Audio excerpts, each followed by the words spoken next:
So my girlfriend came up with a game in the last couple of weeks, um, and it's called "I'm Imagining Your Eyes Boiling in Your Skull" because of a government or because of a military satellite laser beam. Oh, And interesting. I wonder what that's about. and in the game, basically, you just use your. It's an imagination game, see, because you can imagine anything you want. So it's like it's fine to imagine things, and they just can never be a law against imagining things. That would be absurd and unenforceable. So, this is how you play the game, for example. I'm imagining Wes Streeting's Nan getting run over by a monster truck, but then the monster truck backs up to make sure it finishes the job.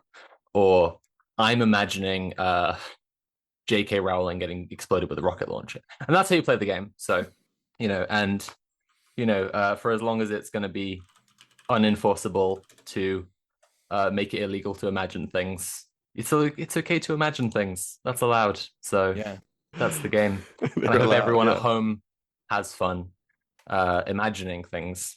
That's the game. That's how you use your imagination. It's a cathartic and fun game for the whole family, actually, ages 8 to I love 80. it. You can play it.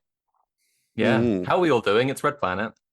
Oh, how are we doing indeed? Yeah. Bad. Bad. It's been a week, hasn't it? Yeah. Lots of stuff going on, and we did have to skip a stream last week, so we do have some news from not just the terrible week that has been, but the week before as well. But we are all here. Yeah. Mm. Yep. I mean, last week on its own would have been, I've been saying we're going to have all hot weeks from now on, and there's going to be plenty of news for us to just talk about news. Yeah. Last week would Entering have the been cool enough on zone. its own. Yep, it's global cool zone time. We haven't even Mm. put like India, Kashmir, Pakistan in the news. I know, Like yeah, we yeah. haven't even fit that in. That'll have to be next week. Like, Yep. but we usually start the show by asking a question, and that question is, Tim, what's the most base thing you did this week? Well, so, it's pretty busy with work. Oh, actually, I did, the I think last time I spoke about how I'd been talking with this group run by, it's like a local, initiative run by some local politicians, some good ones, and like some local community organizers and stuff, uh doing like this kind of like alternative to policing thing, like a community wardens kind of thing. And yeah, so I was doing some work for them for like designing the logos and everything like that, for they're going to be wearing these uniforms and stuff. So I wrapped that up this week, which was pretty cool. And I met some other people that are involved in the project, and I think it's really good because the area that it is targeting is an area that I work in. I've like lived there in the past. I've been, like for like just kind of I've been a mainstay of that area for like, since 2004 maybe. So it's, like an area that is like really important, and they've tried out things like having a heavier police presence and all this kind of stuff, but it is just like it's not that. Yeah, I mean, like I don't really have any faith in those kind of initiatives anyway, but even the people that seem to, not have a problem with the institution of policing were like, this doesn't work, this isn't doing, whatever like that. So I kind of, yeah, these kind of community run initiatives I think are a lot more promising and a lot more effective. So yeah, really happy to be a part of it. So yeah, wrapped up that little design job this week, and yeah, I'm looking forward to seeing, yeah, how it kind of how it progresses. But yeah, what about you, Mule? What have you been up to? Well, I have just been trying to find a job, and I have not been succeeding. I think like the most base thing that I did this week was start showering again, and do my best to be a big boy, not cry. It's officially the Um, trash week. It's just officially the trash episode where we all feel like shit. I have never felt this bad in my entire life. Things could, always be worse.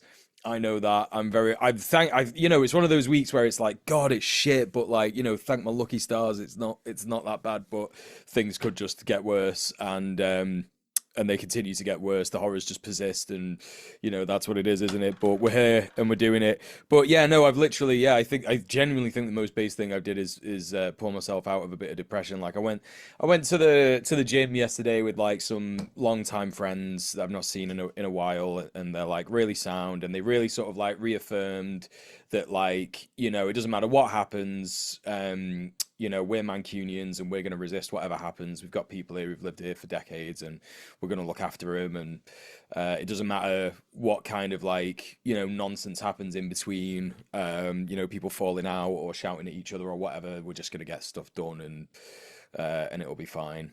So that was good. So that felt really nice. What else? I did a little bit of GMTU member solidarity stuff. That was last week. One of our members is basically like the partner of someone in prison for allegedly participating in Palestine action, and essentially they needed some advice, like, and support, like sitting and talking with their landlord, just to be like, yeah, your tenant is a human being. Don't force them out. Don't make them homeless. Very standard stuff. And yeah, kind of empowered them a little bit, because they weren't really feeling like too keen initially on sort of like challenging the landlord. And then afterwards, after speaking to like a couple of people and us, they've said, actually, fuck this. I'm not going to move out. When the landlord wants me to, I'm going to stay, as is my right, and, wait till I find somewhere that I can afford and that's appropriate for me. And yeah, so pretty good. That was pretty good, all in all. So, Soph, what about you? So, I got a few things. They're all related to the topic today, which is we're going to be talking about the, if people didn't already know, we're going to be talking about the UK Supreme Court ruling, the government's response to it. Basically, the British government is trying to force trans people out of public life. I have been doing various things. I haven't been going to the gym because I'm worried that someone will call the police on me for going to the bathroom or changing room there. But I am gonna. I have been going in public, and I have been peeing. Like, it's just like a very focused fear, and so I am going to be getting back on that. It's not just something I've given up on. It's just been the last couple of weeks. It's been fucking tough to do that. The things I have been doing though, I wanted to talk about this last time. I said I can't talk about it if people remember my most base thing. But I looked over the technicalities of this, and yeah, no, it's not illegal to cook your own estrogen at home for your own consumption. Estrogen is not a controlled substance, and if it's not an illicit substance, you're allowed to stick whatever the fuck you want in your veins. Hell So yeah. the most base thing I did from last time I'm pulling across is I've started making my own HRT. It's easy to do. In the way that I did it, you can just do it on your stove if you just buy the the bits and pieces. It's basically just mixing and then boiling to sterilize stuff. And it was fun too. I would recommend it on the following bases. It was fun, easy, cheap, and cool. And now I have a year's supply of my own estrogen that they all can't do fucking shit about. That's and crazy. Suck my transgender dick and balls. Hell That was one that's thing. wild. And following on from that, I wrote an article on Substack, which is called Looking Up from Bring My Own Hormones to Discover that the UK government no longer legally considers me a woman. It's been getting some attention on Substack. People have been enjoying it. It is about taking practical steps to respond to this stuff. That is what this episode today will be about. If people want to know more about, or like see a more carefully worded, not live streamed, not podcasted version of the things we're going to talk about in this episode, go to Sophie from Mars on Substack and just check out the most recent articles, in particular, Arm the Dolls, exclamation mark, but what does it all mean? And looking up from break my own hormones to discover the UK government no longer legally considers me a woman. Um, and that wasn't all. I've got a third trans rights related thing. Today I went to a self-defense class and I learned how to get out of someone grabbing you and how to block someone trying to hit you, which is a cool thing to be learning about.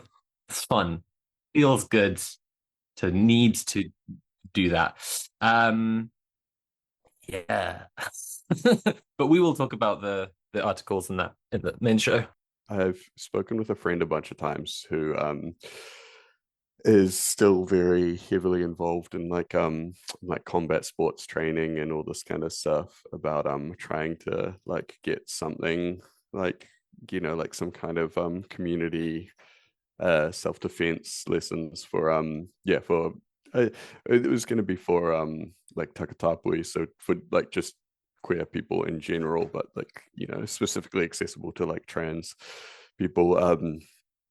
We've talked about it a little bit, but it's very hard to find, like, in general, there's a lot of gyms that are not like they're not like anti-trans or anything like that, but they're just kind of like, why would we do this for free sort of thing, and it's kind of like they're just not really like, like they just don't I get it, I'm Yeah, I mean I literally was having a conversation with someone from the I was I'm friends with one of the people organizing the self-defense class today, and they were Mm. literally just telling me about like a queer self-defense class they used to run, and one of the people there was like, I usually get 300 to 400 pounds a day as my usual rate for teaching this stuff, so I should get a big share of the money for the thing. And everyone there was like, we all volunteer, what are you talking about? What Yeah, the And fuck? like, yeah. yeah, people can be Yeah. ridiculous.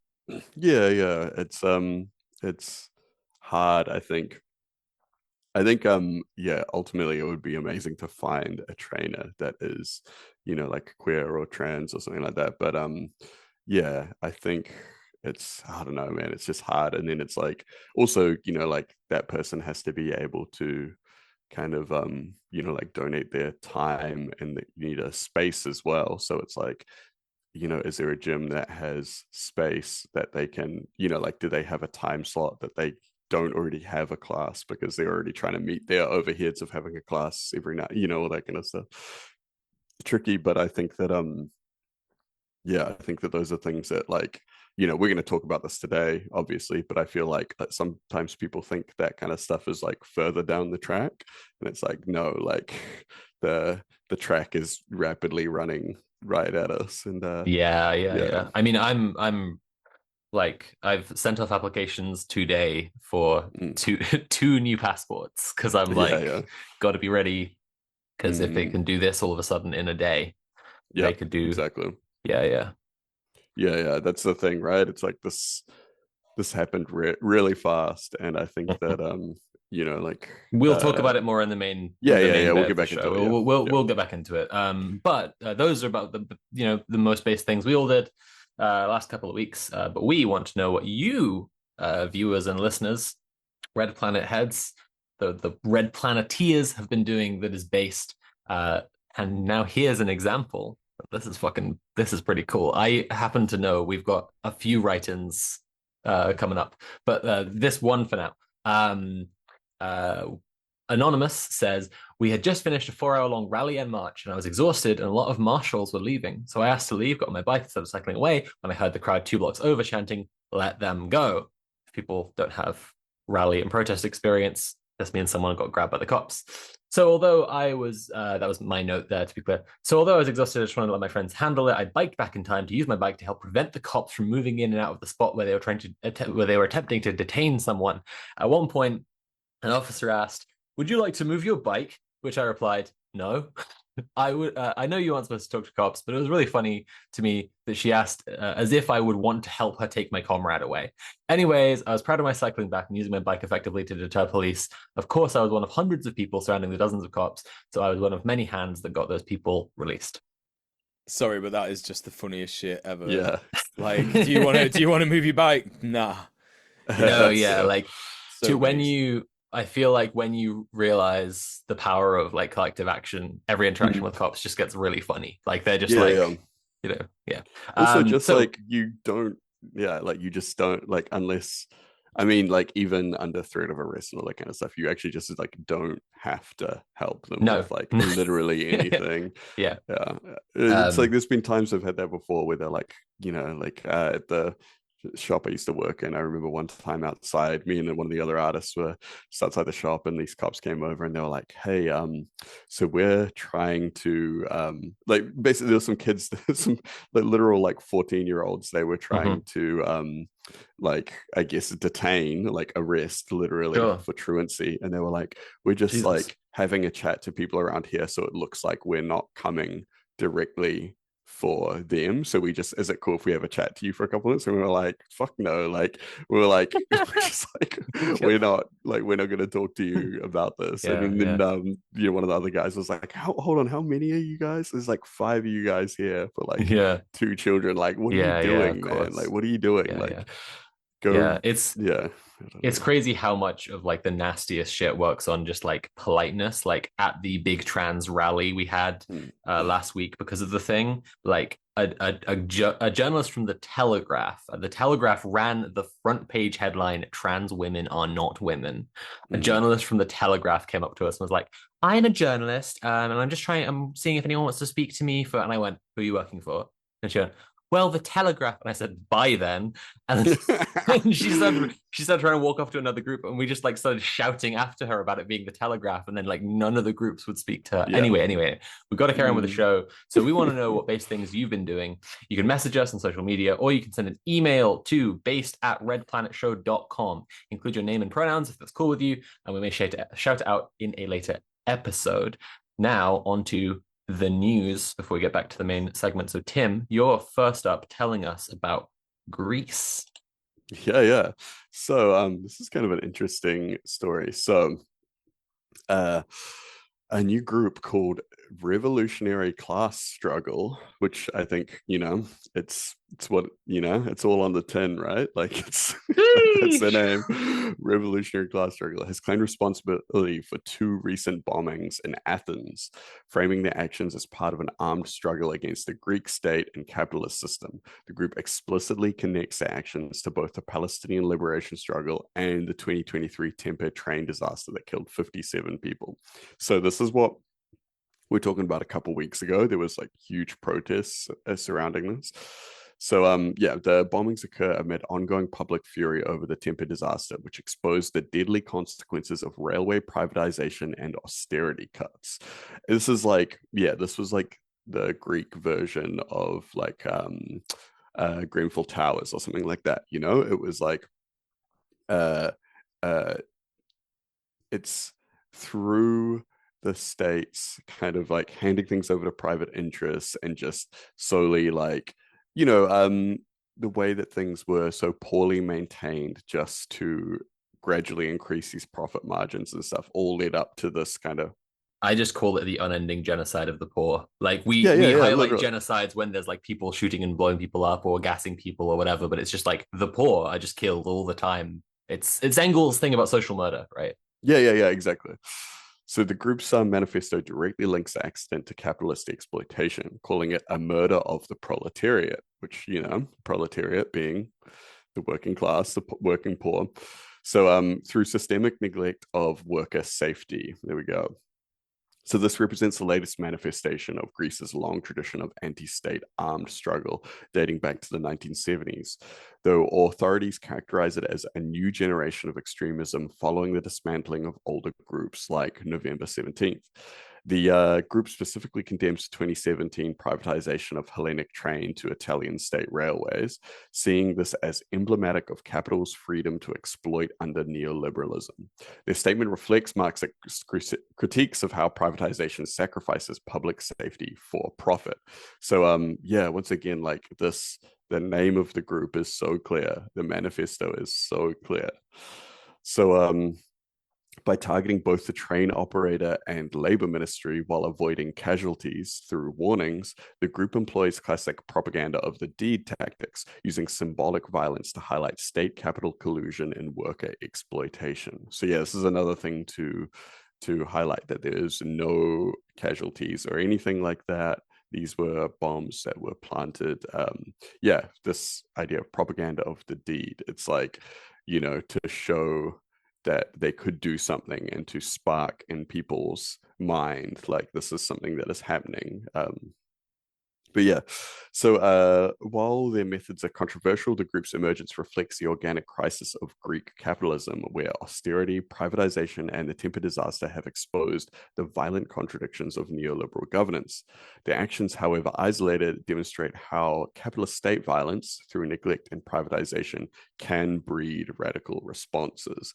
So that's the thing, right? It's like some people would see, oh, this group, they've like lit off like 2 bombs. That's really dangerous. That's really, like that's something that is, like it's considered a very extreme act. Whereas through the state violence, through social murder, and through just this kind of like neoliberal or austerity kind of government, you're getting, like, people are actually dying from this all the time.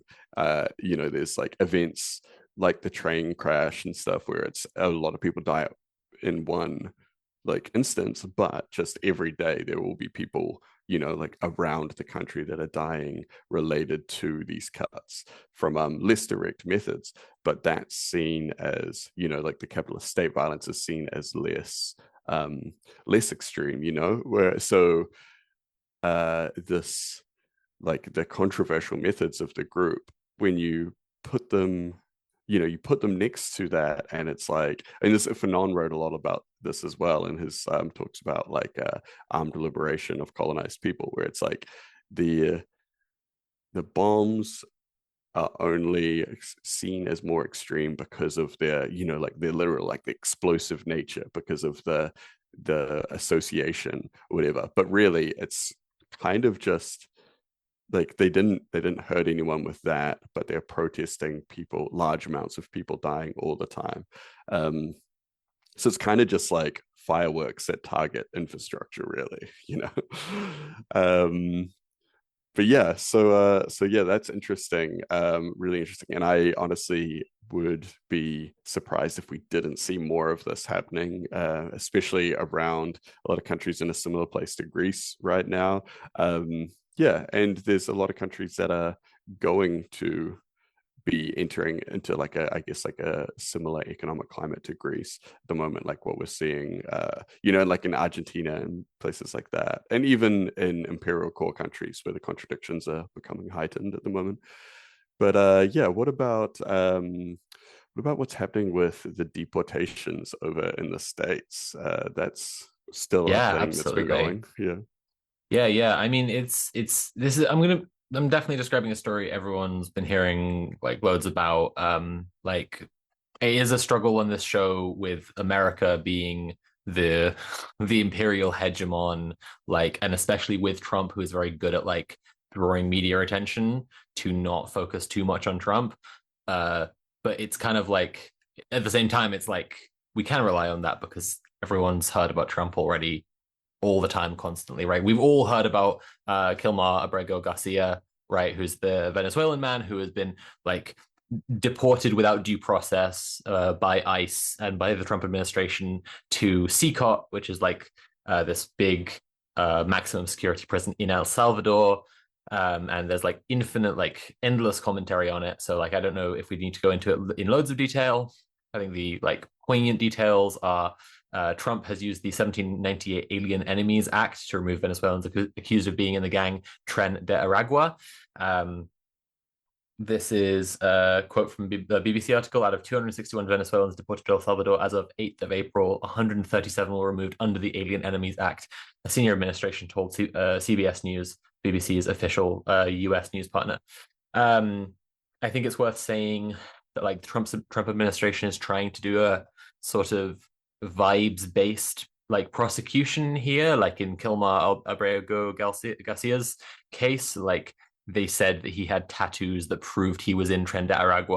And then like when everyone was like, no, like he's not got, like there's no evidence of ever having an affiliation with them, and also like you're the state, like if you had evidence you would show it, like if there was evidence you would see it. So instead they talk about him like having a criminal record for other stuff. Like I'm not even going to talk about what at all because it just doesn't matter. And this is probably like the most important detail, is to say that like a lot of people are talking about him not experiencing due process, and it's so fucked up because he's an innocent guy who isn't in the gang, and then it becomes this debate about whether he's an innocent guy or not because he has like criminal record or something, or or whatever. And it's like if he's in a gang, he shouldn't be deported outside of the country to a maximum security prison where people have their like heads shaved and are like kept confined in their cells until they're like marched out and like sat down outside the thing and like never see the sunlight and all this shit. Like that shouldn't be happening to any human being ever. Like people people go in this box and just never come out, and that's horrifying, and they're like endlessly abused. Like that just isn't a thing that should exist at all. And it doesn't, like as soon as you're pulled into any conversation about justice where it's like framing a kind of punitive justice for any wrongdoing, it just doesn't matter. Like it's just like no, like no, like this isn't the answer. Like this isn't acceptable for anything. And then yeah, so the the last thing is that this week the FBI arrested a judge, which is like people are finding that quite grim. I think. Well, I'll say the detail first, but like the FBI arrested a judge. Basically, she is accused of helping a man and his lawyer escape through the jury door of her courtroom. So, there are separate doors to a courtroom. She basically let them out the back when ICE was coming to detain him. But yeah, this is the story a lot of people are discussing now.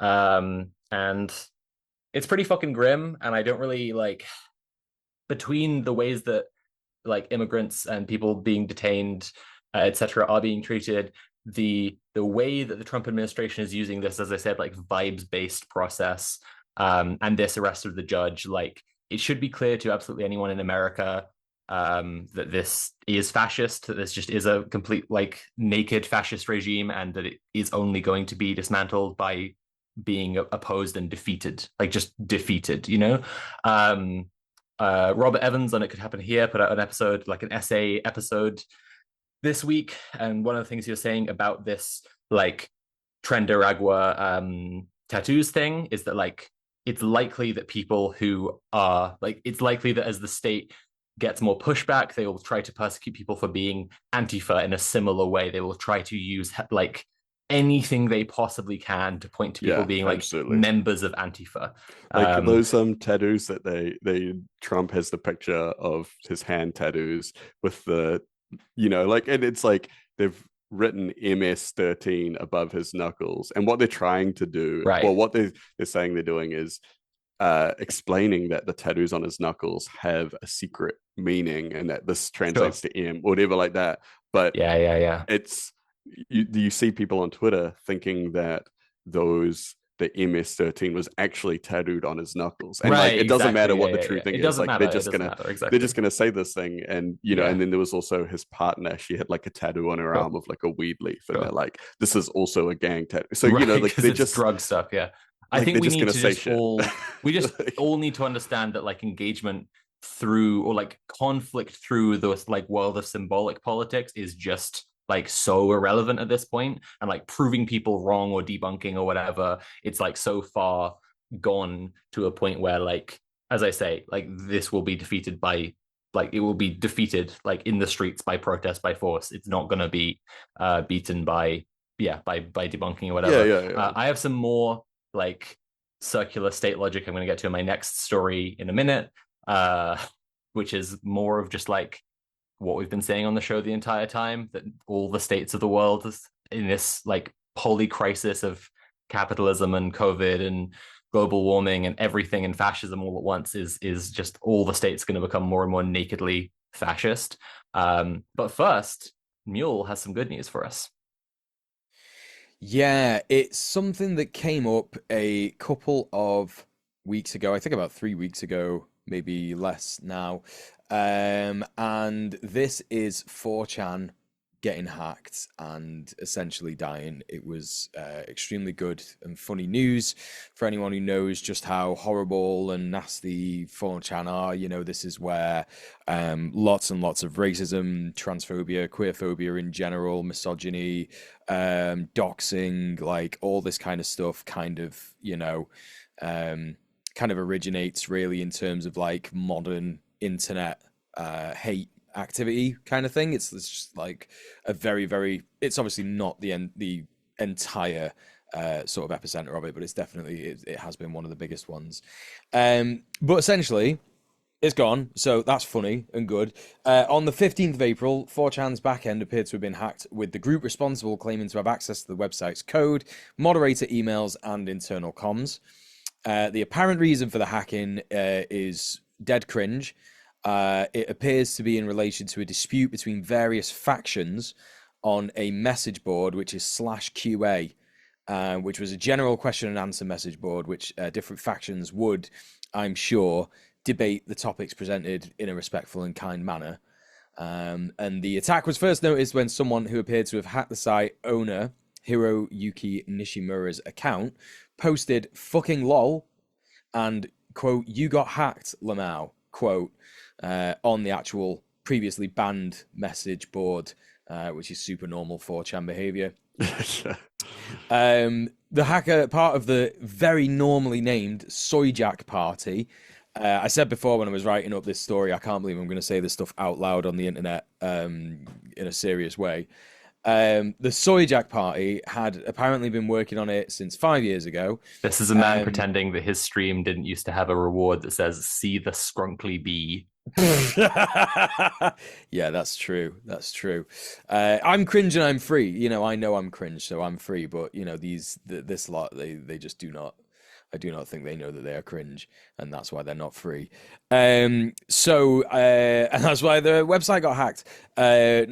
So basically, yeah, the Soyjack party had apparently been working on it since 5 years ago. When because the Soyjack party spammed the QA message board with Soyjack memes, the admins were like, right, we're just shutting this whole fucking thing down.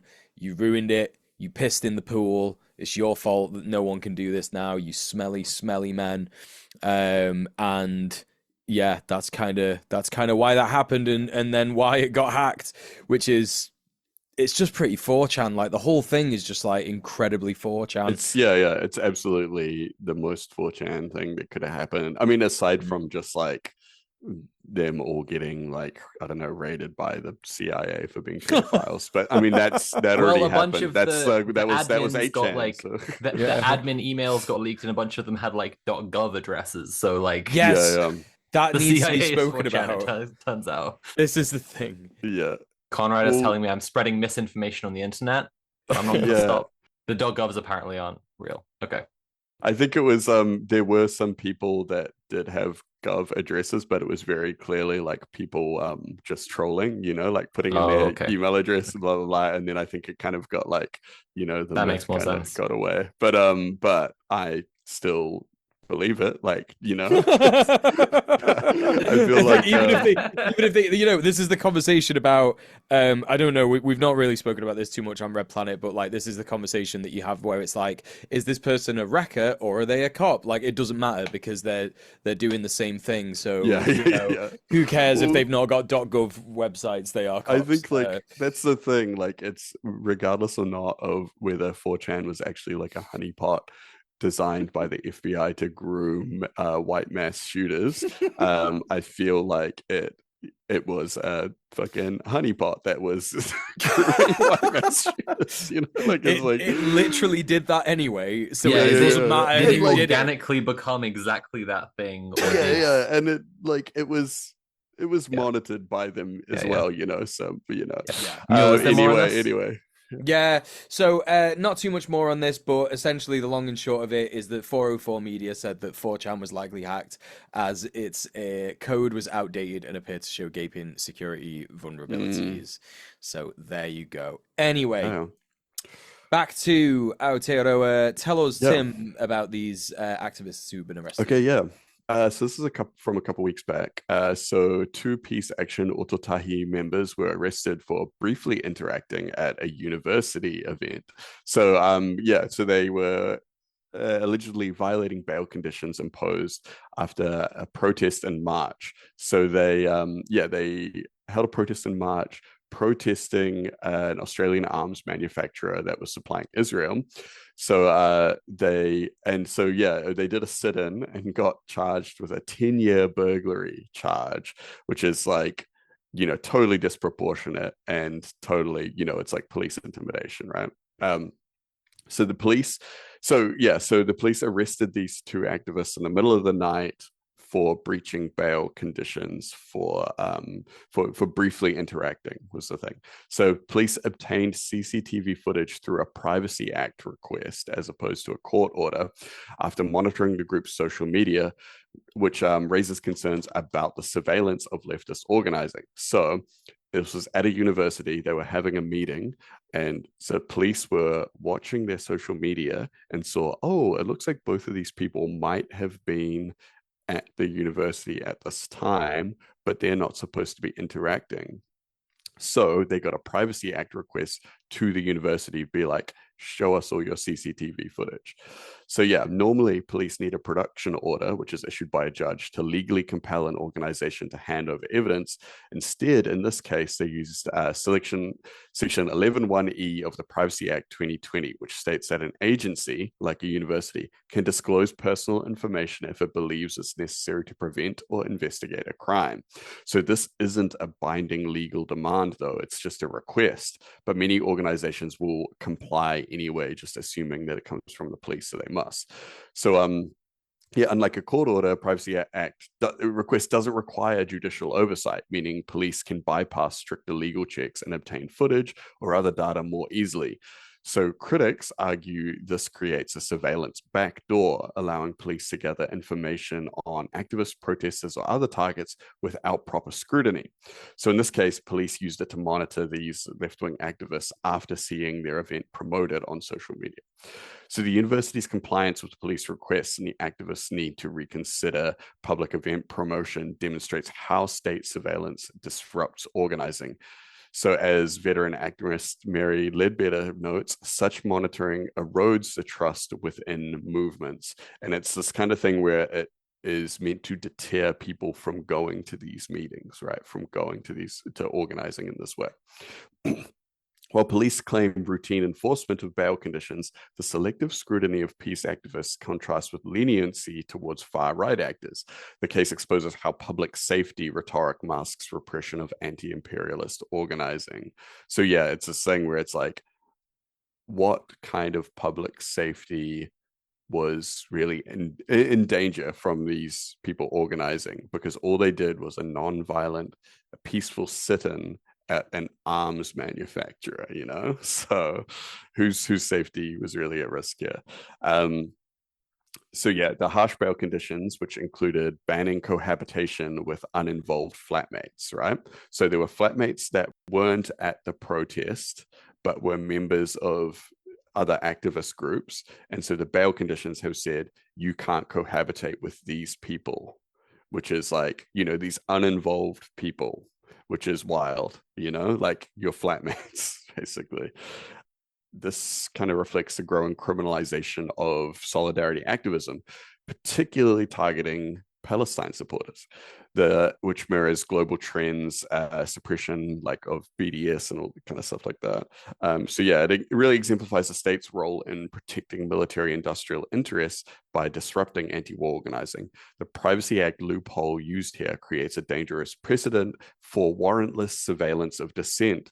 So yeah, as capital increasingly relies on police violence to secure war profits, this kind of repression will intensify, and it will demand stronger movement security practices and collective resistance to political policing, because that's what this is, right? It's like, it's not policing in public interest or anything like that. It's like, this is fully ideologically motivated from Yeah. capital, basically. Yeah, I mean, I'll say briefly that, like, a lot of revolutionary like moments in history have required like people to recognize that the wars that their countries are fighting are wrong and like act from within their country to shut it down. Like this was a huge thing in the Russian Revolution. Like this was a huge thing in loads of decolonial struggles that led to communist revolutions across like Asia, for example. Um, or like the other end of it in the imperialist nations. The point being like the collapse of the imperial core and Palestine action are just like this. They're like this as close as you could be. Anyway, Mm. yeah. Yeah, yeah. So OPSEC is important, but also just like this was a really dog move from the university to rat on their own students, which also ties in with a lot of the stuff that we're seeing in America, by universities collaborating not just with like the police or anything like that, but directly with Israeli activists and stuff like that. So yeah, so really dog move from the university as well. But why don't you give us a little update on what is happening over in France? There's some Yeah, anti-prison this is one activism of the going on. wildest stories we've ever reported by far. Like, even with everything that we've reported in the last 4 years, like, think about the last 4 years. But like, um, a string of attacks on French prisons leave authorities puzzled and alarmed. So, last week, a string of attacks were made in southern France against prisons and prison guards. On Monday last week, a prison in Toulon was attacked with an AK-47. They just shot the door in. And 6 prisons in total were targeted by arson attacks, with prison guards also being intimidated in their homes, and at least one prison guard's home set on fire. The first we saw about this was I sent Tim, or Tim and Mule actually, a reel from Popular Front like about this, and it was saying like people who did this were saying we will offer a financial reward for the details of more, like the home addresses of more prison guards, like insane stuff. But that wasn't all. On Wednesday, there was a second wave of attacks, including prison guards' cars being set on fire in the parking lot of Tarascon prison near Avignon. Gérald Darmanin, France's justice minister, has called the attacks terrorism, saying, I am delighted that the National Anti-Terrorism Prosecutor's Office has taken action because this is extremely serious. These are terrorist attacks. So this is where we get to like the kind of misinfo war, I would say, like that the state is putting out on this immediately, because they are saying this is all about drug gangs. Like their line is like very strictly, and not just the French states, but like the British news is reporting this way as well, like the BBC. It's quite funny, incidentally, but like because they said these are because of organized crime, and when my Mm. friend told me that, I was like, I mean, it is organized and it is crime. I see, I'm, you know, um, but basically the state doesn't want people to think that this even could be people who just hate the concept of prisons and want to destroy prisons as a concept. Which, to just be clear, like to brief aside, like we don't know. We don't know for sure. Like it could be that like people are using that as a ruse, like using being radical leftists as a cover to whatever. But the state insists this is all a response to new laws to crack down on drug trafficking. But at multiple of the attack sites, DDPF was spray painted. DDPF stands for Défense des droits des prisonniers français, which means defense of the rights of French prisoners. Oh. So there is a Telegram chat with that name, which is what posted like footage of this arson attack on a prison guard's home that had the like we're offering a bounty for more information stuff, and it had DDPF like branded in the video. And this is the thing that Tim and I saw first. And like this was put in this Telegram chat. So I mean, we technically can't know that this isn't like a move by a Walter White criminal mastermind using politics to disguise like a drug gang, whatever. But the way you get out of this silly like argument is like recognize the circular logic here. Now, and this should help people key into it. The state's evidence that this is all drug gang stuff is that the people involved, like the people in the chat, seem to have experience being in prison. And I'm like, Yeah, man. I think the guys who are shooting the prison in with like AK-47s and setting fire to prison guards' homes might have experience being in prison. I Yeah, think yeah. that might be the case, actually. Yeah. And I wouldn't be shocked if they are in gangs, but like, I would be less shocked they have experience being in prison, you know? Like, Yeah. um, yeah, so wild story, one to keep an eye on because like there were already two waves of attacks in 1 week this week.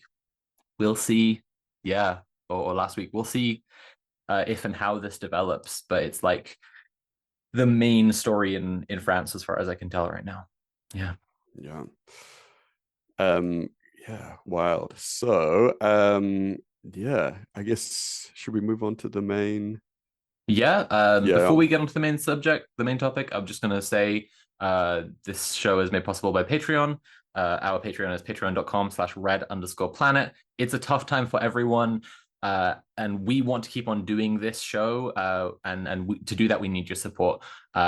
We will do, another plug at the end, but just to remind you that the show, the Zad documentary that is now in editing stage, like is made possible by your support at patreon.com/red_planet. Yeah. That's it. Cool. That's it. So I guess we're on to the main section, which I'll actually start out with another based viewer because I don't know if anyone's been keeping track of the data points on this, but we are getting more write-ins as time goes on, as shit is kicking off. More people are writing in to let us know about base stuff they're doing. So this week, Tilly wrote in. The Spittle Street Clinic in Edinburgh has illegally decided they will no longer take blood tests for any transgender people whatsoever. The service was used by many self-medicating trans people. We at Edinburgh Trans Community Health are trying to set up a trial day for a blood testing clinic run out of a barbershop, just like the barber surgeons of old. If it goes well, we'll produce a scientific paper about it and hopefully run the service again in the future.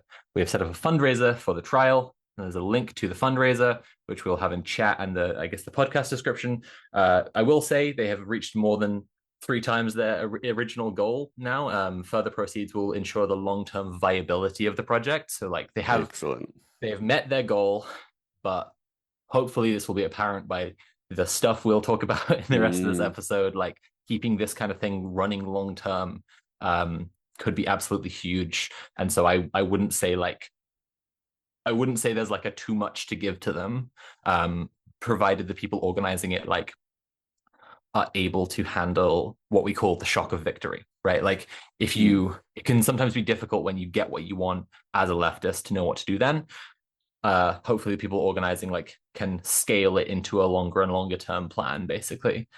Which I'll just say like shouldn't be that hard, right? It's just like once you have your sort of monthly costs down, if you get to that point, like you can just be like, well, this funding means this many more months, right? So absolutely keep on donating to that.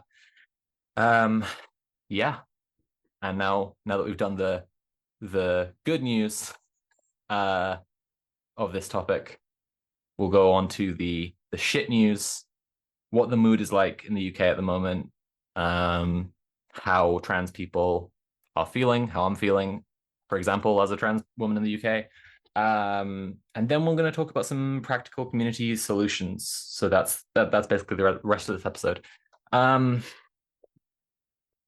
Last week, on Wednesday last week, the Supreme Court of the UK, we have a Supreme Court. We don't have a constitution. That's like the things that the Americans need to bear in mind about the difference of our legal system. Our judicial thing is different, but we do have a Supreme Court that does these kind of massive rulings that have to have like knock-on effects into our like governmental policy. The Supreme Court ruled in a case basically for the turf group For Women Scotland, who got a £70,000 donation to support their legal case from J.K. Rowling. The court ruled that trans women do not legally meet the definition of women. So I don't want to spend super long on like the ins and outs of the ruling. I have read not the whole thing, it's fucking long, but I read like a lot of articles and summaries, and I've read a bit of it. One thing I'll draw attention to is just that the justice's ruling on this said this shouldn't be like it's not our job to define what means man and woman in society at large, but for the purposes of this case, and this case relates to the Equalities Act, it is probably, in my view, it's more important to say the judges did not hear any testimony from trans people whatsoever. Like they only took testimony and evidence from this hate group that like is publicly called a hate group by every trans person and trans ally in the country. So like, yeah, like they basically said they've basically adopted the like turf language of like biological man and biological woman. There, I so badly don't want any of this episode to be us talking about like it's nonsense to say biological man or woman or any of this stuff. That like there is just infinity content on the internet of people explaining the basics of why turfs are wrong. So like just go watch some of like whatever other stuff about that if that's like puzzling to anyone. But it just means that turf rhetoric is now like adopted as UK official policy, like has been like taken as actually like governmental policy. So the court said, the court specifically said trans women are not biological women, which isn't true, but never mind. Sorry, I really don't want to talk about it, but it's really frustrating. I'm moving on.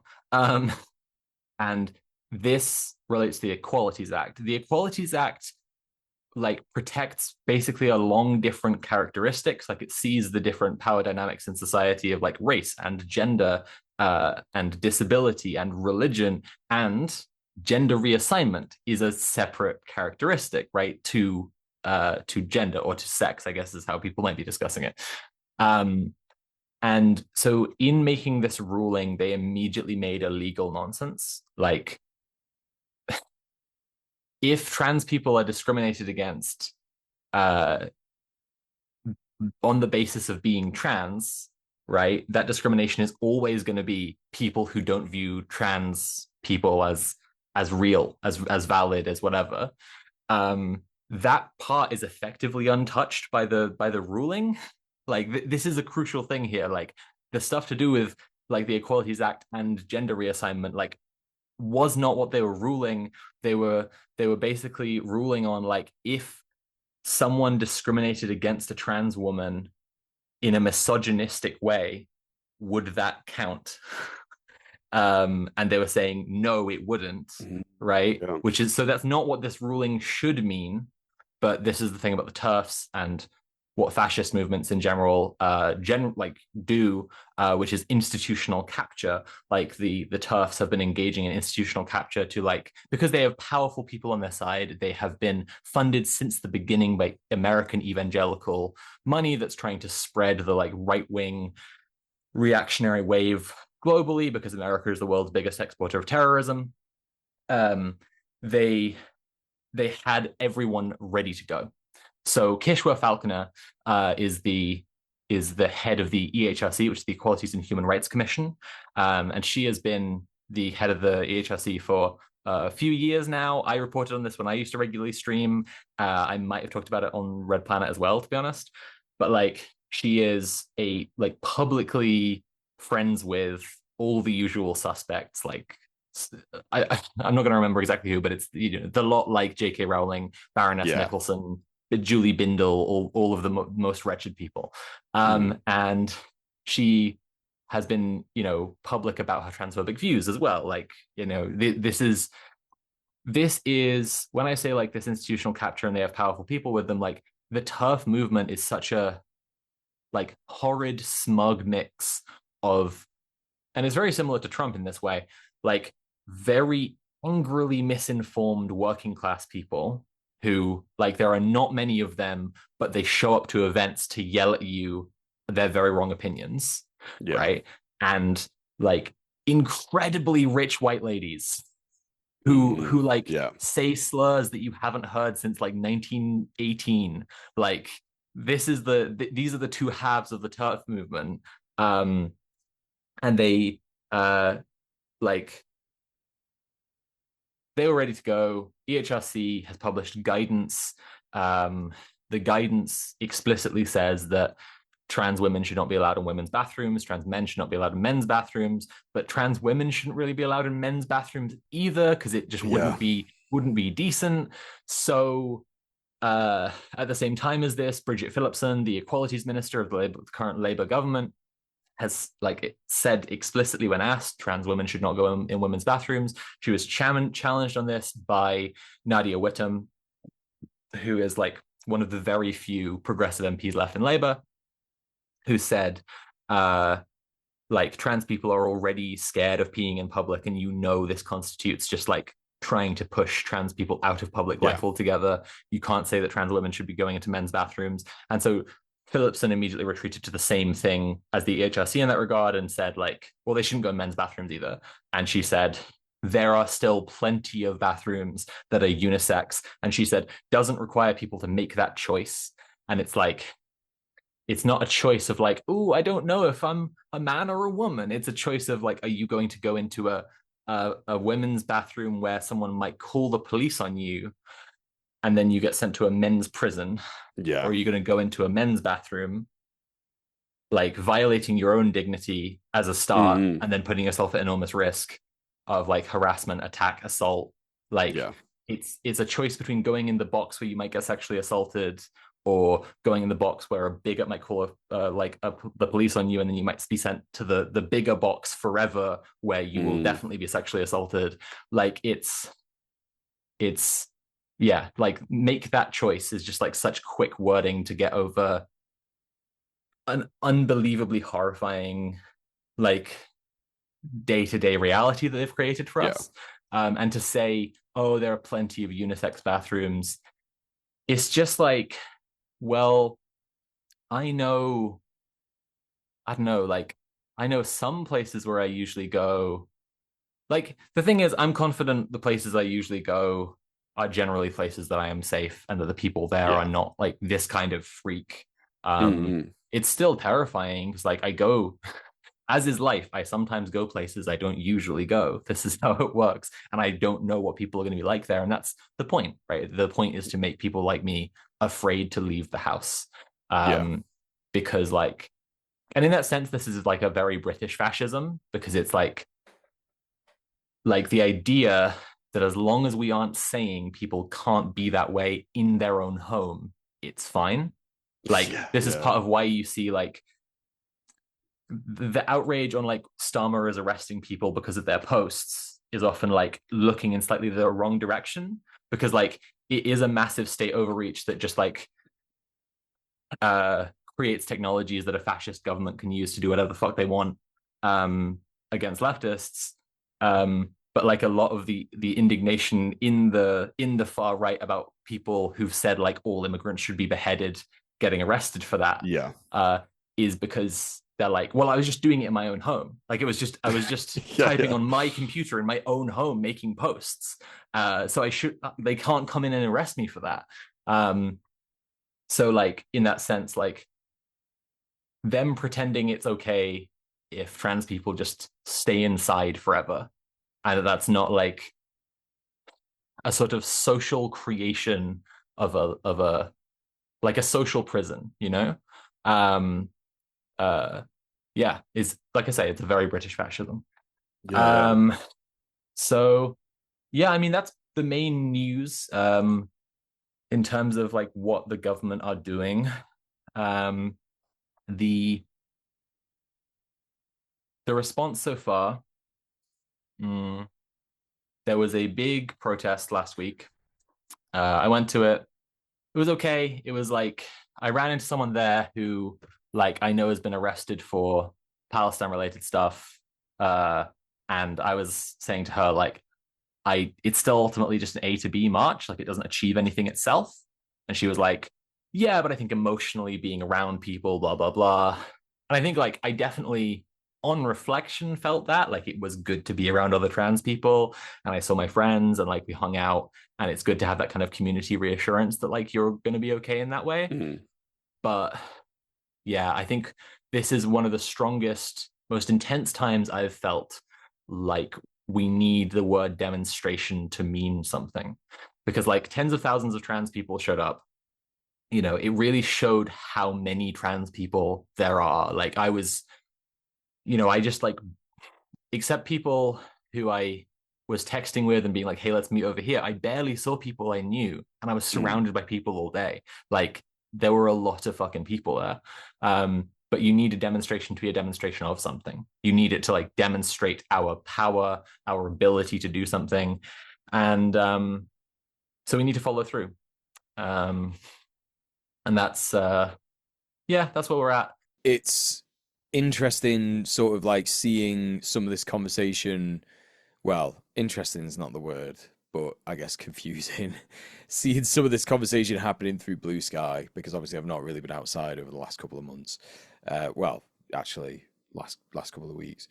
And there's a lot of sort of like confusing stuff. People are sort of like suggesting a lot of confusing things that I think it's really easy to go out half cocked on, especially if you're a cis person, sort of suggesting these things. Like I'm not sure how I feel about some of the suggestions that I've seen, like about people saying that cis people should start just randomly using the wrong bathroom. I think that would be helpful. It would be helpful if it's done in an organized way, Right. basically. Yes. Like That's what people I was need to do it thinking. in large numbers Mm. and be in contact with other people doing it, Yeah. and be like Yeah. kind of clear on what you're doing when you're doing Yeah. it as an active protest. Yeah.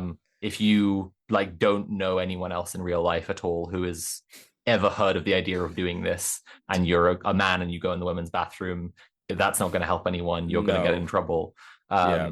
But I think that, yeah, I think just as long as other people know each other, Yeah. like know other people who are, and like talk about kind of what you're gonna say if confronted, and be kind of Yeah. ready to explain what you're doing as an active protest. I Yeah. think that Yeah. would be helpful. I think that really would help. It feels like it should be an event, right? It feels like it should be okay. Um, let's speak to our trans friend. Are we gonna, do they want to go out at some point this week? Have they got plans to go to like a cafe or something where it's just gonna be them, and we all go together? And when they need to go to the bathroom, we get flags out and march to the toilet and start singing, and I, then I this I is don't not the know. one. This I is don't not the know. one. I Yeah, do yeah. not want a parade when I'm pissing. Yeah, but I you deserve one. I'm joking. I, Um, I think I'll say this, like cis people who are friends with trans people of the same gender like yeah, can absolutely support, if you're out together, can absolutely yeah, support their friends. But this is a thing people just kind of know already. If it just hasn't occurred to you, and you're a cis mm, person and you're friends with a trans person of the same gender, just like, mm, for me, a cis woman going with me to the bathroom who is ready to just like kick the fuck off if anyone said I wasn't supposed to be there would be all the reassurance that I need. And I Yeah. know the same is true for trans men yeah, if they were worried, and they have like cis men friends who would do the same for them. But yeah, I mean, I think the thing about cis allies using the wrong bathrooms on purpose, I support it. I think that highlighting the legal nonsense that's been created would be like actually quite helpful to Yeah. getting like public opinion just like shifted away from like shifted against this. I well, think yeah, that I think that like there can be more targeted places to do it, like if it mm, was done in like spaces that are shared with like the judicial system or yeah, Westminster or whatever, like as a yeah, deliberate form of mass targeted protest, that would be Mm. like something even more yeah. targeted. But I think that, yeah, I do support it broadly. Like this is because this is the thing that I've always sort of thought about in relation to this, and I did a bit of a post about it on Blue Sky. I'm not going to talk about everything that I mentioned because it's a little upsetting, and but anyway, the long and short of it is that like the entire thing is sort, the single sex spaces, the women's spaces thing is kind of predicated on this idea that like cis women are somehow magically incapable of like not causing harm to anybody, which is absurd. It's extremely infantilizing. It's not true. There are entire films that were made about women serial killers who are, literally cis women.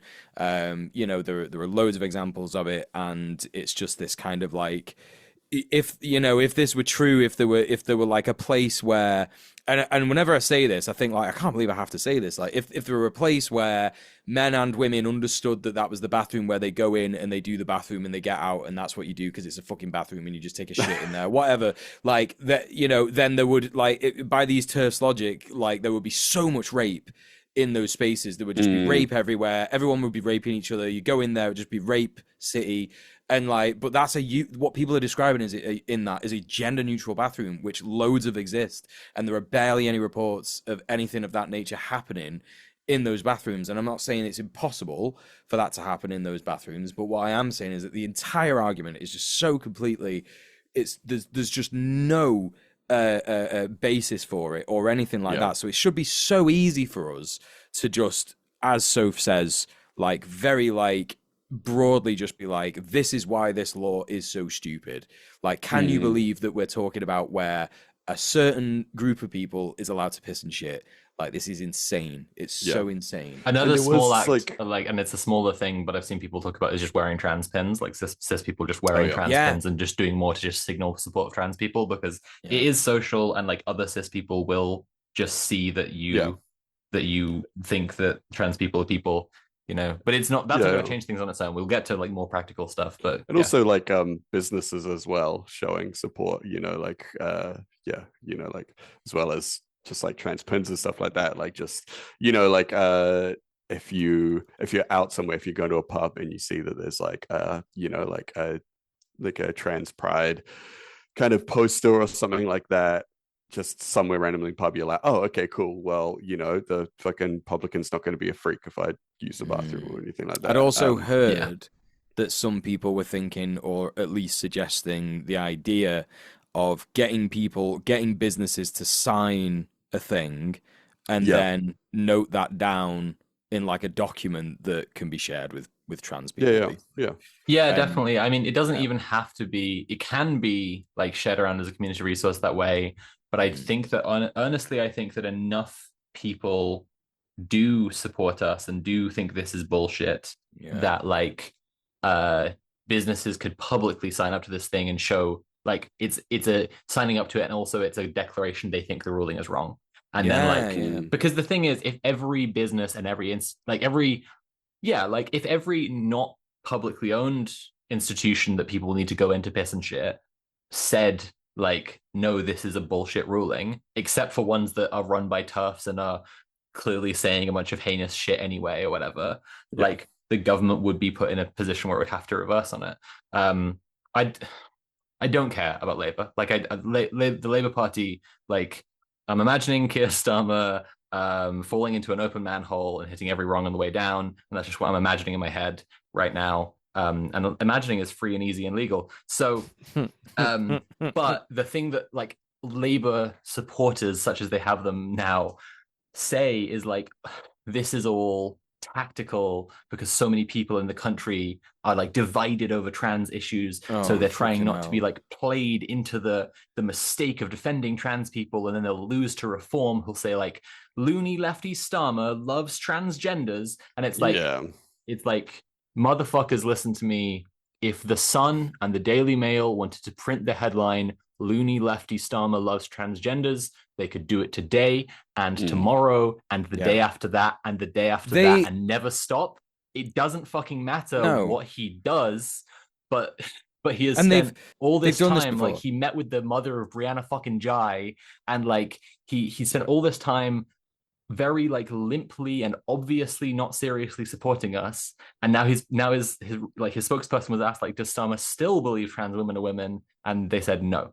And it's like that kind of reversal on the basic nature of reality, like the basic nature of who is a man and who is a woman, just shows like a complete lack of leadership, and they should be able to see the trap they've actually been played into, which is looking completely spineless. And so given a choice between a party who pretends to believe in the things you want and a party who clearly actually believes in the things you want, Yeah. you will vote for the one that clearly actually believes in it. Yeah. And so if Labour is pretending to have like right-wing conservative beliefs, it's Yeah. reform. Like it's Oh, the yeah. far right taking Britain and us becoming like an openly fascist nation like the US. Yeah. Besides which, like this is just aligning with fascist US politics. Like Yeah. Yeah. I'll say this briefly because I'm not going to spend loads of time on writing to your MP. You should obviously be writing to your MP. Write to your MP if you're a person in the UK, cis or trans. Ask to meet with them. Show up at their like open surgeries. Just do it and just fucking pester them. Just tell them that they are choosing the wrong side of history. Yeah. It is not everything. We're about to talk about stuff that's like more important in an immediate sense, but do it. But like when you talk to your MPs, which you will, you need to be saying like everyone in the world can see this is aligning with Trump specifically. Yeah. Right. And that this is like America is falling apart and your party is choosing, the government is choosing the side of the fascist regime of crumbling America. You can't like there's no way around where you can call this like sensible governance, right? Like grown up politics, any of this shit. Like it's just trying to cozy up to a power that's not going to be there tomorrow. This is bad reasoning. This is bad strategy. You're going to lose the next election doing this. The only thing you have left to do now is stand up for people's rights, which, by the way, would earn you more fucking votes anyway. I need, people should say that to people. Anyway, so I wrote a couple of articles. The first one, as I mentioned in my most base thing segment, was called Looking Up from Viewing My Own Hormones to Discover that the UK government no longer legally considers me a woman. I'm going to say a lot of it was about my feelings as a response to the thing, and then about the process of making hormones, making estrogen at home. I link within it to Lena Kiev's guide, which is the one that I used, and it's all working good so far. So go check that out. And then after that, I said, why am I talking about this?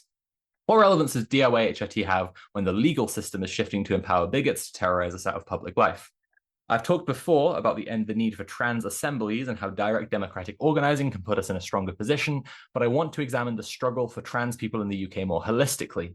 Trans people are dependent on the state for healthcare, and this puts us in a uniquely scary position when it comes to fighting for greater liberation.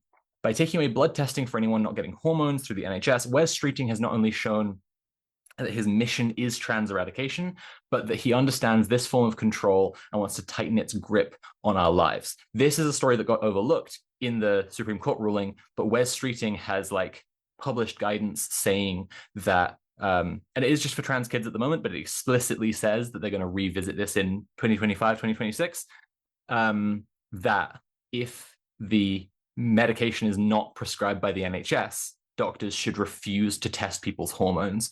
So returning briefly to what Tilly wrote in about, the Spittle Street Clinic in Edinburgh has illegally decided they will no longer take blood tests for any transgender people whatsoever. That community, what's it called? Edinburgh Trans Community Health. Creating a community blood testing facility is one of the best courses of direct action we could be taking right now. Because it makes us stronger as a community and liberates us from the medical apparatus. Like every time I talk about this, people say to me, yeah, but like we're not going to have like DIY surgeries. This isn't everything. It's not everything, but it frees us from the day-to-day, like the day-to-day reliance on their medical system. And to continue with my article, we're in this uniquely scary position when it comes to fighting for a greater liberation, right? It's a power that they have over us. And we need to understand that like we can get rid of that power by just taking it into our own hands. Like I'm not fucking around anymore on DIY HRT. Like I've been saying for literal years that it's a thing people can do, but that's because like people are like edging around this topic and like they're worried about whatever. incidentally, people are worried that if we talk about it too much, the government is going to crack down on it. The government knows about it. They're going to crack down on it inevitably anyway. We need to make our community structures stronger now, so it's harder for them to break them down.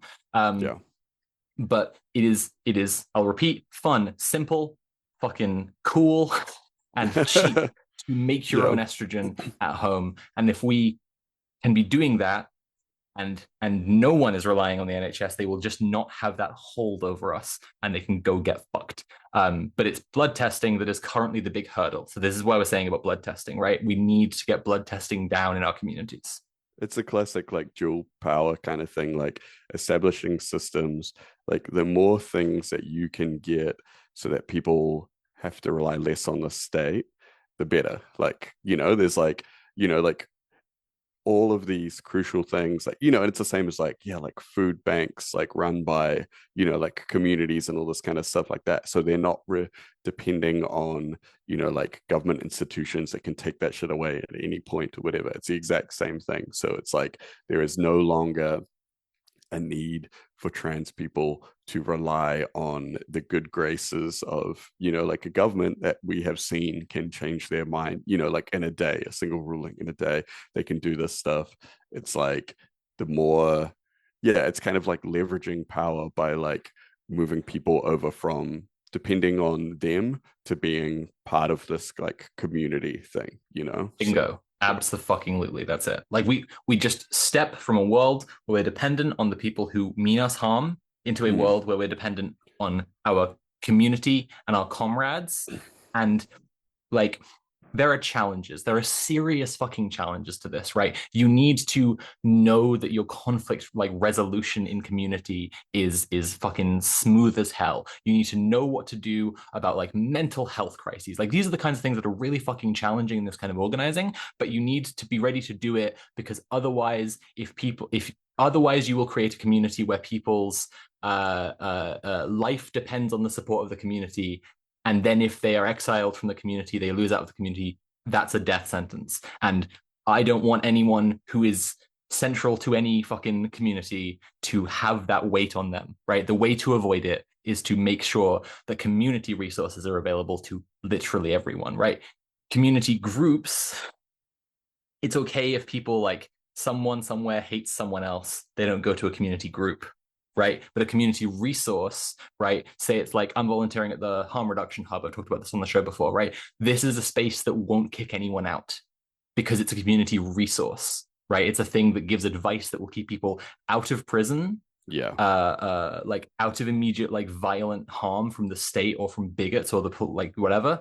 And so therefore, like the people organizing it know that they can't turn people away. Like, that's the logic you need to operate on.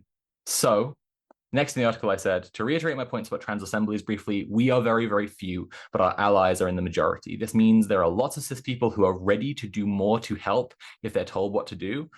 Mule's a great example of this, right? Like, Mule's just talking about, like, there are these cis people in Blue Sky who are saying, we should go in the wrong bathroom.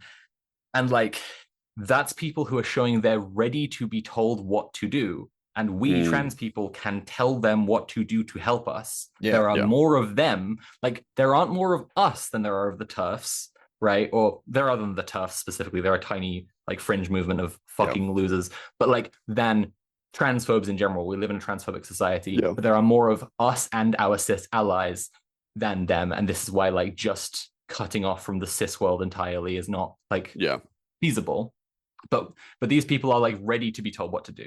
Oh yeah, it reminds me a lot of something I've been thinking about a lot lately in regards to a lot of Maori activism in Aotearoa, is the difference. This is spurred by there's like a speech by Kwame Ture that talks about the difference between mobilization and organization, and he talks about how the difference between Martin Luther King and Malcolm X.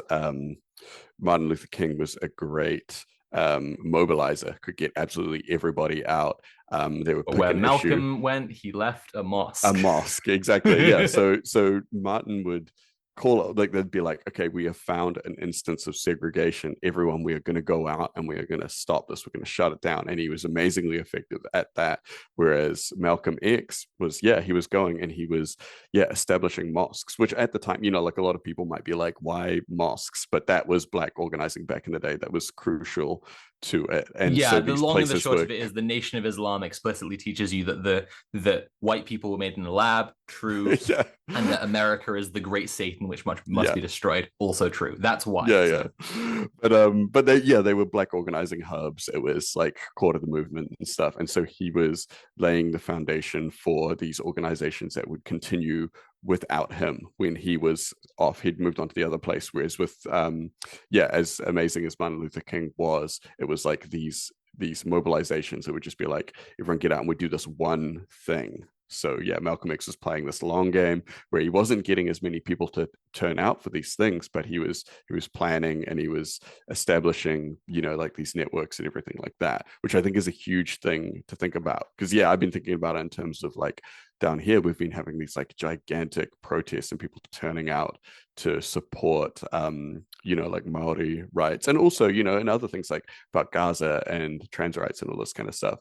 But that is not like long-term organizing. That's a different thing, and there are people doing that, and I think it's a lot, we're seeing it a lot with there are a lot of liberals that are now coming out and they're supportive in support of trans rights, and they're coming out to these protests like what you were saying the other day about, like, you know, coming out for a demonstration where it's like they're just coming out to hang out in the streets because they don't know that there's other things that can be done. They Exactly. don't, like, they think that is the activism, where it's like, no, this is like the demonstration is one thing, but the real shit is, you know, like, is helping out with all the other stuff and playing the long game and building the mutual aid networks and everything like that, that eventually, you know, down the track with good organizing is leveraged into real political power.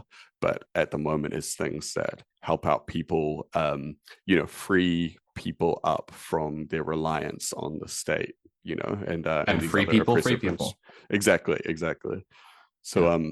yeah, so that's a good thing. Anyone can probably look that up. You'll probably find it on Yeah. YouTube. But the speech Yeah. Yeah. about organizing versus mobilization by Kwame Ture is a really, really good thing to check out. Yeah. So next in my article, just wanted to finish reading from this, looking up for Ruin My Hormones one. So yeah, we have a lot of cis people ready to do more to help if they're told what to do, but we have to be able to tell them what to do. Like we have to, and that means we have to have a cohesive idea of what that is. And the only way we can have that is if we have trans assemblies. Trans people need to get together and have like serious talks about organizing. Those need to be founded in direct action. I'll just say this to any trans person who is listening, who like is involved in an assembly at all. Like you're like, you have to adopt like the logic of building up community structures to protect us, building up dual power. You have to adopt the logic of direct action at this point. Like, do not push in the assembly to vote to tell cis people to all wear pink hats or something. Yeah. Fuck off with this. Furthermore, it is only revolution against the prevailing political order that is going to free us, and that requires that we form a pluralistic front of solidarity between trade unions, tenant unions, activist groups, and those most at risk from this rising fascism, most prominently immigrant communities and trans people. Direct democracy enables us to speak as a community, to act as a community, and to build solidarity with other organizations and communities that need our support the same way we need theirs, right? This is why, by the way, when I'm saying about conflict resolution, like, I'm not just talking about the interpersonal, I'm talking about the intra-organizational and the inter-organizational, that you need to be able to be a cohesive voice. And if we waste time arguing, we're not being a cohesive voice to tell our allies how to help us. So like, we just have to be able to do it. And a note on revolution, like the imperial core is collapsing. It's the thesis of this show. We build pockets of rot, right? We act as fungus, right? As things are falling apart and this thing we are inside of is dying and decaying, we act as a fungus feeding off of it as it rots, and we build something that is not it, right? That is nourished by its collapse and is us, right? And that's what we do. And they will try to criminalize it. And this is what I mean about DIY HRT. Like, oh no, don't say about DIY HRT. You can't talk about it publicly, or the Telegraph. Well, if the Sun or the Daily Mail or the Telegraph wanted to publish the headline tomorrow: loony transgenders making medicine in their garage to give to children. They could publish that headline tomorrow and the day after and the day after and the day after that. It's not a secret, right? It's that they know and they will come after it. And the way you stop them coming after it is by being fucking ready, right? Being able to, like, having the community structure to be able to protect ourselves, right? To keep it safe. And that leads us nicely on to the other essay, which is called Arm the Dolls. But what does it all mean? Because I'm not, to be clear, saying we must be ready to fight them to the death. There is a lot more to security than fighting. So this other article is broadly about, like, there is a sentiment going around on the dolls. It's basically the more radical twin to, like, a lot of people are saying protect the dolls. This is already on loads of t-shirts. Like Pedro Pascal is saying this. Pedro Pascal, non-stop king shit from this guy. Like, I know he has a trans sister, but, like, I'm gonna say this to my brother. If you ever see this, Martin, Pedro Pascal is the model of how you should be being a trans ally if you're a cis brother to a trans sister. Like, that motherfucker is on it 24/7. But Arm the Dolls is the more radical. This is the thing I can ask from my brother, actually. Like, actually, you need to wear a t-shirt that says Arm the Dolls. No, it's not t-shirts. But those t-shirts would go hard, though. People are talking about, like, about arming. And I want to kind of unpack briefly, like, the idea of, like, arming as in giving agency to, right? It's not just about literally getting people weaponry to literally fight. When we're talking about arming, it's about giving people the agency to do what they want. And so, like, Arm the Dolls is the title of an essay by someone called Sarah Harpy on Substack. Like, I think her essay is great. I don't know if she's explicitly said this anywhere, but I believe she's a Black trans woman in America. And, like, I decided to run with her thing, which is a very provocative essay, lots of kind of barn burner statements, very extreme, and not to be less extreme, but rather to translate into practicable terms. So, and to be clear, she restacked my essay and said it was great. So we're best friends now. Just that I just want to be clear that I'm not, like, critiquing, except in the sort of positive critique way, whatever. Yeah.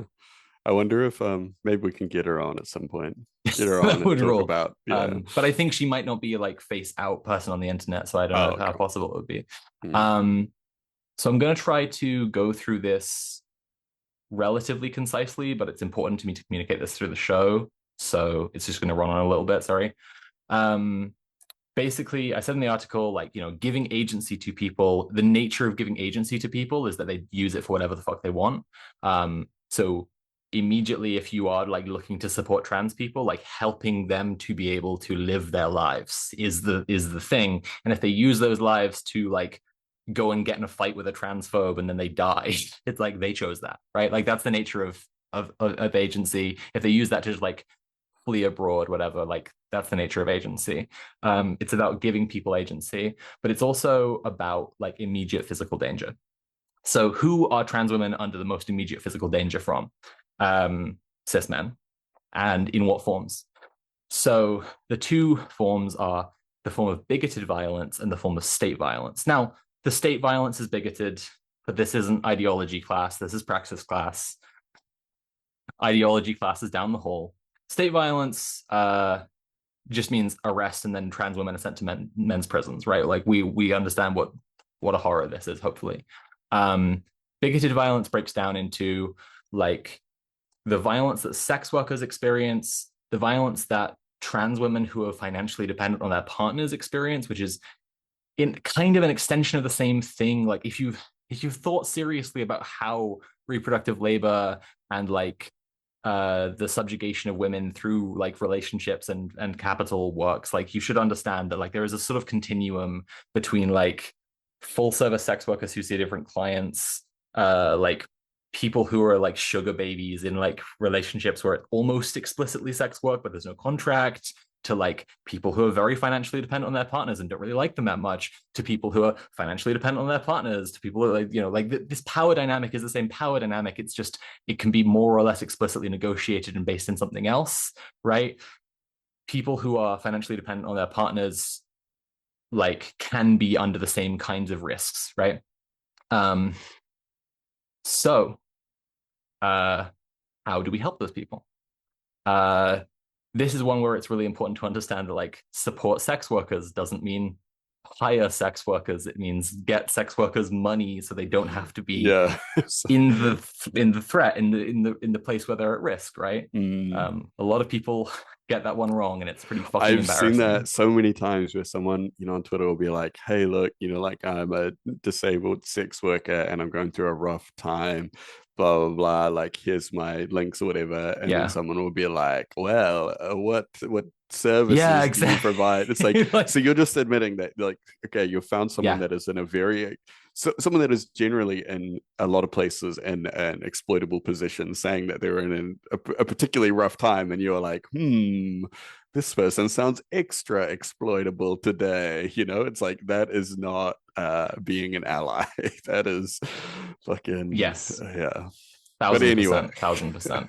So this is how, like, so self-defense is a way that you can stop, protect yourself from like bigoted attacks in the street if this is a thing you're worried about, or if you're worried about like like the kind of violence, as I'm saying, sex workers and intimate partner violence people can experience. Like self-defense is still useful in these cases, obviously, but it's important in our like threat modeling, and we should conceive this as threat modeling, to think about like the police here as like taking away the agency to defend yourself.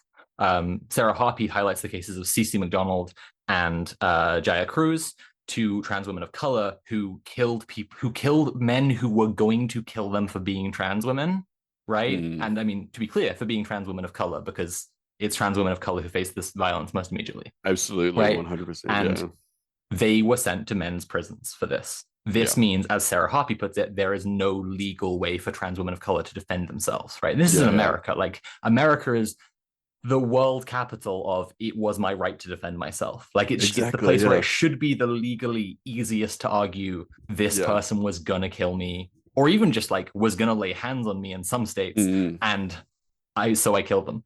Like, so stopping trans women being arrested is one of the biggest things that can create like agency for people. I'll skip ahead in the article briefly and kind of go back again, but like, I'm trying to say this as plainly as I can.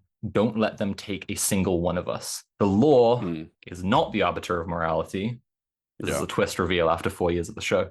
Slavery and the Holocaust were legal. This isn't Extinction Rebellion. We aren't winning points or public favor by being civil. They want to send women to men's prisons to face levels of violence that cannot be prepared for or reasonably understood by people not experiencing them. The law is not equal. Arrest for a cis person means a fundamentally different thing than arrest for a trans woman. And we need to reckon with that reality in order to be able to act. In order for a trans woman to be able to live, and moreover, to be able to fight for our liberation, our community needs to organize training so that when we have the numbers to prevent an arrest, we prevent an arrest.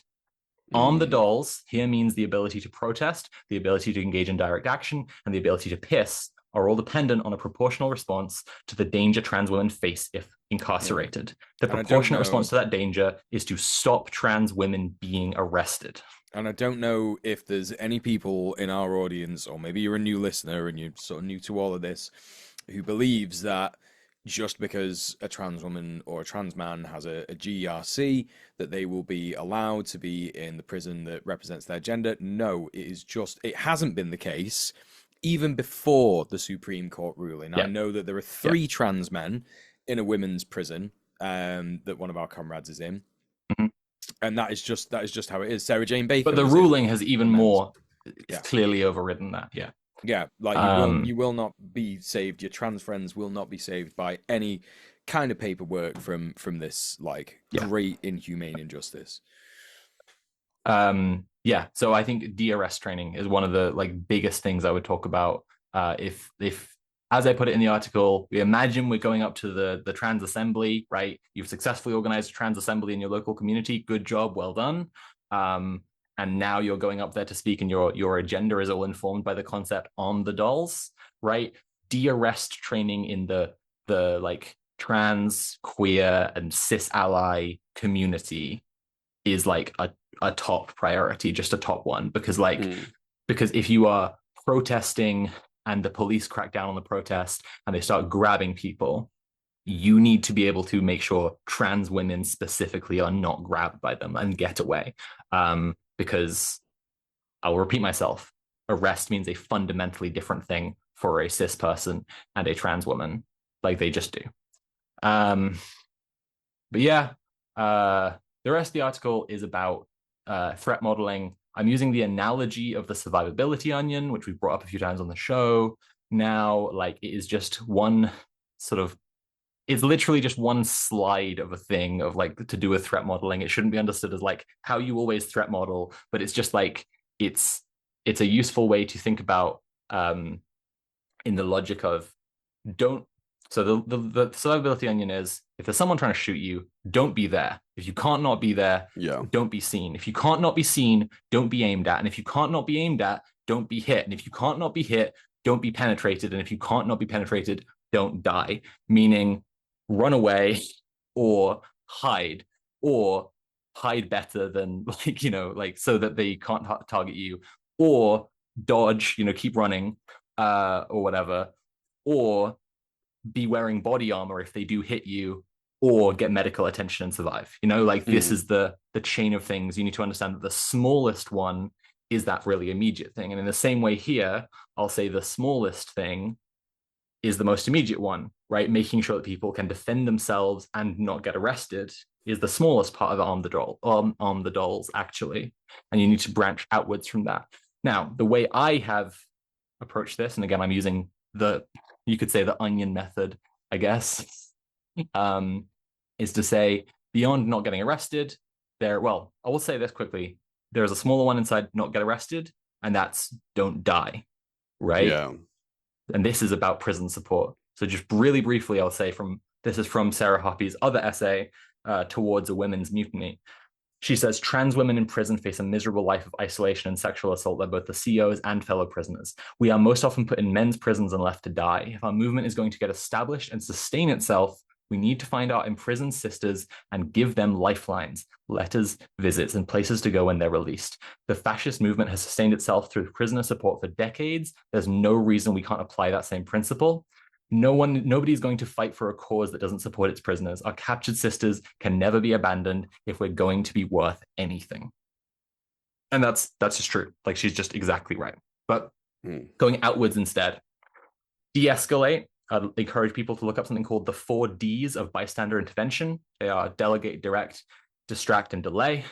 The useful ones in the case of like someone being harassed by a bigot or being told to leave a public space or you shouldn't be in this bathroom are direct and distract. The way they work is directly confront the bigot and say, fuck off, or distract by going to the person who's being harassed and say, hey, have you seen this thing here? Oh my God, it's out of this room and we can walk away from it right now. You hear about the thing with Zendaya? It's wow, and you just walk away with them. Like you just give them an out to just leave the situation. Yeah. We learned some of this in the harm reduction hub training. And it fucking works. Like it's good as hell. Done that with like random people like on the street before. The other two of delegate and delay, like if we're talking about a situation where like the police could be called on someone and they could be arrested and sent to a men's prison, I'm not going to advise delay. I'm just not gonna. If it's a situation where someone's being mean and you don't intervene at the time, then do what it says in delay, which is to check in with the person afterwards and see if they're okay and see if you can do anything to help them afterwards. It's better than nothing, right? But delegate is delegating to an authority figure. Now, the state, the police are not on our side. This has been the explicit ruling of like, this is the moves they're making now. And it sucks shit, but the police were never on our side. You have nothing to lose but your chains. Welcome to the revolution, comrade. But we can delegate to, as we were saying earlier, like small business owners, if that's a thing where the person has like committed to being on your side. Something I'm going to do when I go to the gym, when I'm getting back to the gym after, to be clear, it's not just been like fear of going to the thing. I've just felt like shit. I am going in the next few days. And when I go, my girlfriend and I are going to go to the management immediately and say, hey, there was this ruling. We're trans women. You have to commit to taking our side if some shit goes down and to prevent us from being like arrested for doing something we like. It's a moral issue, right? And if they don't say yes 100%, we're going to get our gym memberships back, right? Like this is yeah. So above de-escalate, I've got, or like outside of it, I've got be seen as a person, which is kind of like probably the part of the essay I feel trickiest about. It's like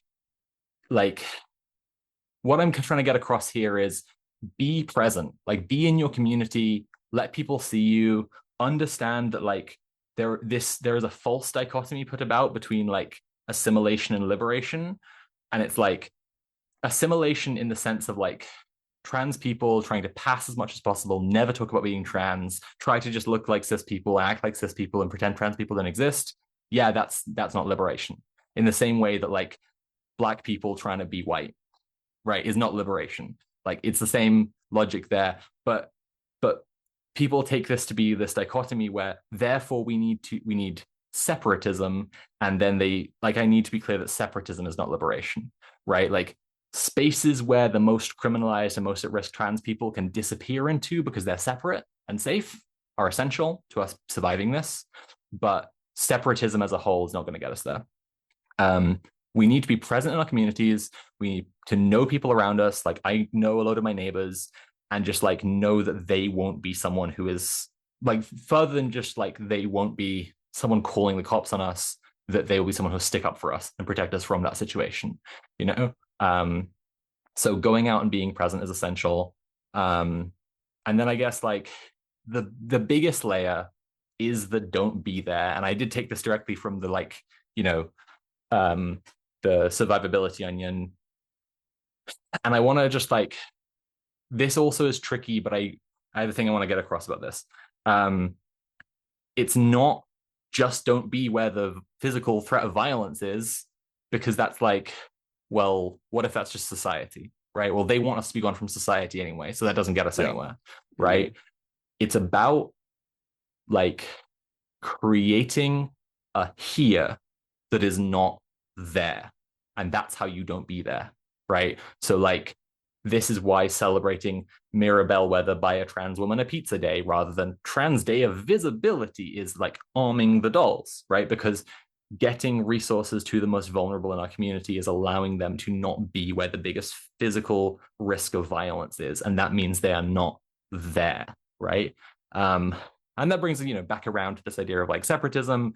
But I'll reiterate what I said earlier in the show, and I said in the essay, like, if you make your community a place that makes it so people can be alive, then going out of your community is going to mean they die.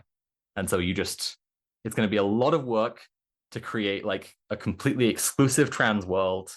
And then you're going to have a disgusting amount of power that should never have to rest on your conscience. Don't do that. Make social clubs and make people like able to come to, like make community events and stuff. Understand that community resources are a different thing, and separate, and like organizing is a different thing. And like people in a political organization that is trying to achieve a goal, all the time in that organization should be towards achieving that goal. A community resource should be available to everyone. Otherwise, it's not worth anything. And a community group can be a friendship clique, and that's okay. But yeah, making our spaces not there is the biggest part. Like just going to that thing about going to business owners and saying commit to letting trans people piss. That's a huge one. It sounds kind of tame, but it's actually big. Like if people commit to it and make safe spaces for trans people explicit, it just will make a big change. And it stops. It then hopefully stops the need for self-defense, de-arrest, even the need for like, I don't know. Yeah. even the need for like Yeah. bystander de-escalation, whatever. So Yeah, exactly. It's like if you can do this stuff, then it will hopefully stop it getting to this stuff or whatever. But yeah, and I think like being really vocal about like I always whenever I'm talking about this stuff, whether it's, to other people, like strangers online, people at the shop, at work, or anything like that, I always make sure that I frame it in the way that it's like, these are like, this is the normal shit. What, like, like, because a lot of the time, I think that a lot of, like, especially, from places like, what you talked about earlier, like the Telegraph and stuff like that, they will frame, like trans people and their allies as like, extremist activists or whatever like that. And yeah, just being like, no, like it is normal for us to want to help and support these people, the ones that are coming for yeah, them. Those are the freaks, like yes, yeah, they're the absolutely. freaks. And just like as, like as like in these exchanges be like, Yeah. yeah, no, like these are the freaks, and we are trying to protect these people from the Yeah. freaks or whatever, I and have things an like that. And example of just what you're being, talking about, yeah, actually. Like, literally oh happened yeah, today. I was in Big Tesco and I saw this guy. Oh, very brief aside. I was in Big Tesco and the lights were dim. And it turns out they have autism friendly shopping hours. And it turns out I was oh, there 1 minute before the autism friendly shopping hours ended. So I was there for 1 minute going, oh and then they're shit, just this is like, so fucking good. It ooh. went, Phew. Anyway, sorry. I saw this guy and he was wearing a keffiyeh Mm, and he didn't look like a guy who would support Palestine. And if he mm, wasn't wearing that keffiyeh, I would never have figured.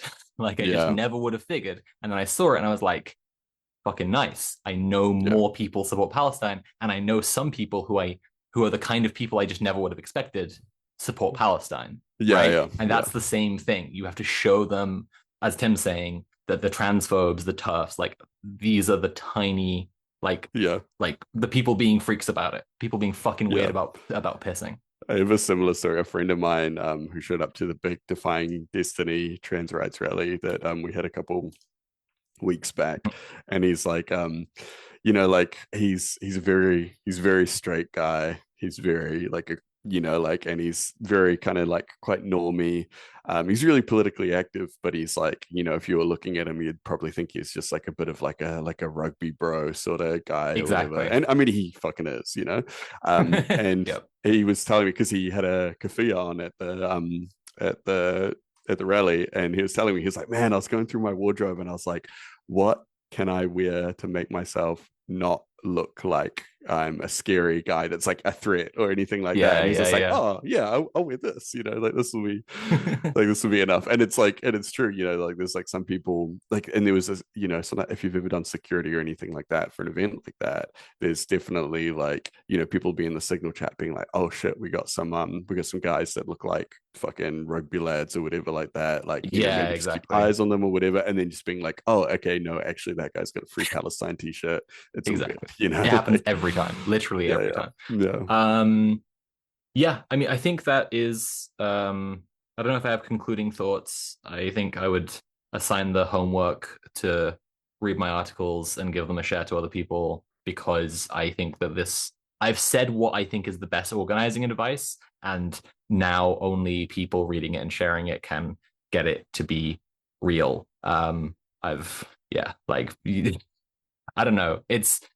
It seems maybe big-headed and also odd saying this, but I've had people come to me to ask how to organize their stuff before, and then I've watched it happen. Like, I've watched them follow through on my advice and it become good orgs that I now support and think are cool. mm. So like, fucking give my stuff a go, or don't if you disagree. Maybe write your own article. I don't know. I don't know. Yeah, if I have any more concluding thoughts, I think blood testing is a huge one. I have another article coming out on Substack like in the next week probably, which is about trans women class and sex work and how like class gets invisibilized in our community to the point where you have like very rich like trans people like hanging out with like survival sex workers and not understanding the power dynamic between them at all, you know?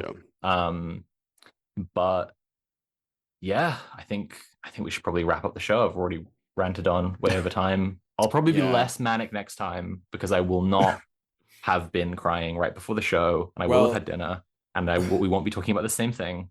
I think we're overdue an episode about the American economy collapsing. Let's talk about that next time. That's a Yeah. big news time for everyone. Lovely tariffs Yeah. episode. And just to say, so I think you've just done a great job. And Yeah, absolutely. it sucks that it's as always trans people who have to explain this to the cis people.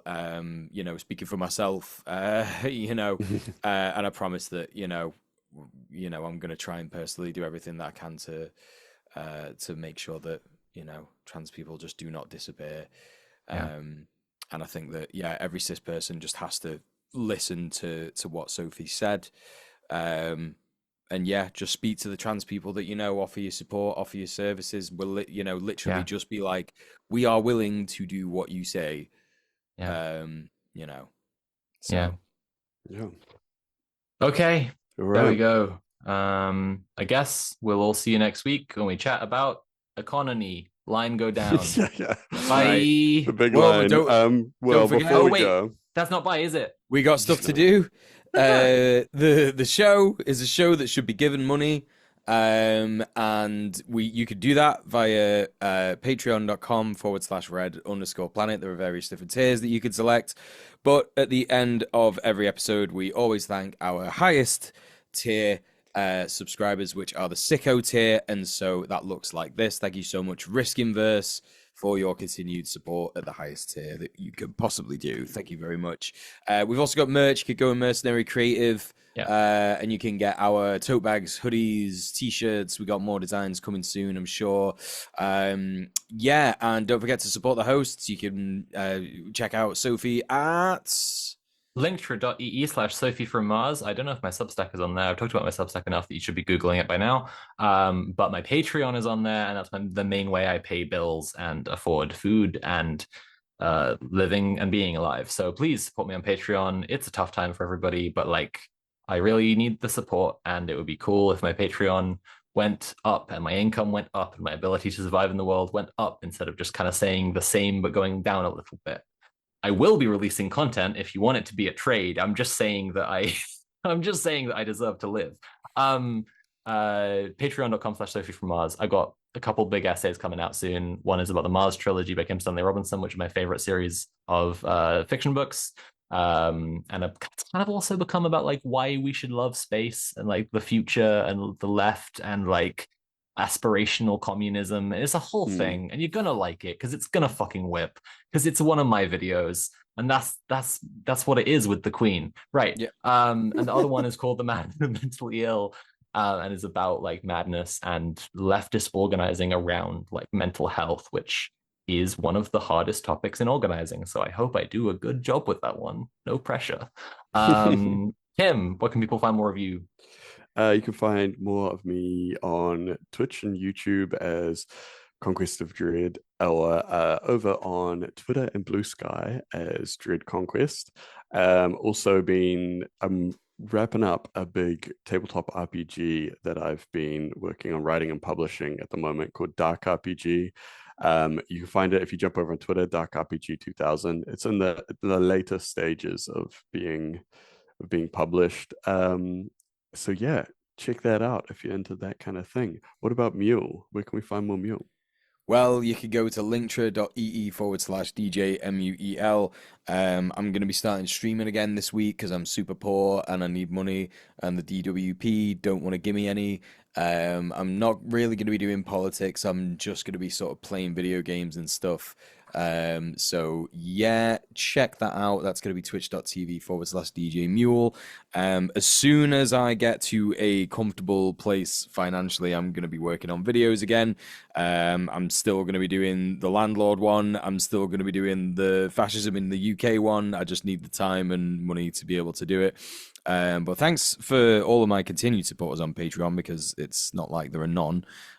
So I do really appreciate everyone who's still supporting me on Patreon. You are a much needed salve at a very difficult time for me.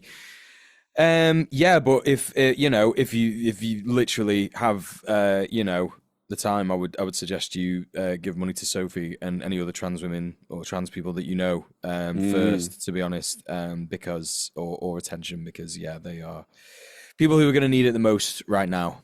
But yeah, that is Red Planet. Thank you so much everybody, for watching, listening, all that Thank stuff. you.